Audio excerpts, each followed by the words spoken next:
One of the most powerful lessons that I've ever learned didn't come from a book, a motivational speaker, or even some leadership manual. It came during a workshop that I was teaching. I was running a senior leaders course, and I had brought in a few colleagues that I deeply respect. Leaders I knew that shared my passion for pushing authentic leadership forward. To kick things off, we started off with something I like to call a self disclosure exercise.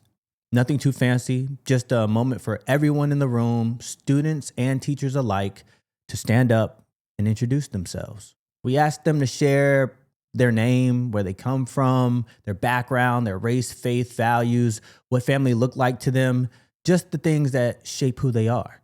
And for the most of the session, it went as expected. People shared, people listened, and we kept it moving. But then one of my favorite colleagues stood up. Now, I already knew he was one of those thoughtful people. I knew he had that kind of presence where you lean in a little bit when he speaks, but I wasn't prepared for the way that he would end his introduction. He worked his way down the worksheet just like everyone else did. Name, origin, what grounds him, how he sees himself. And then as he wrapped up, he said, "This is who I am at 9:24 a.m. Monday morning, and I reserve the right to change." Not everybody in the room caught that, but for those who did, myself included, it was like he dropped the mic. It was that one line that stuck with me. What I took from it was this. He was declaring that this was who he is right now at this exact moment. He knew where he came from, he knew what he stood on, but he was also open to growing, shifting, and seeing the world through another lens. And man, that landed heavy with me. It made me think about how often, especially here in America, we cling so tightly to the things that we believe that we forget we can change.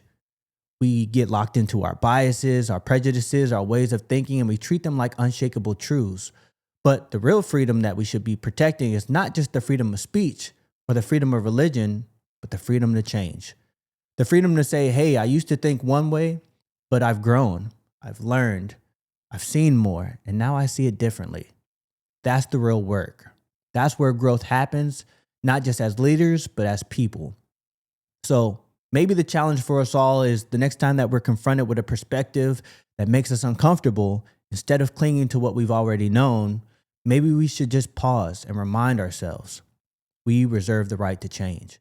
Because that right there, that openness is what makes us better. Again, continue to normalize authenticity, and I look forward to seeing you on the next Side Salad segment or a full episode of the Salad Bowl Podcast.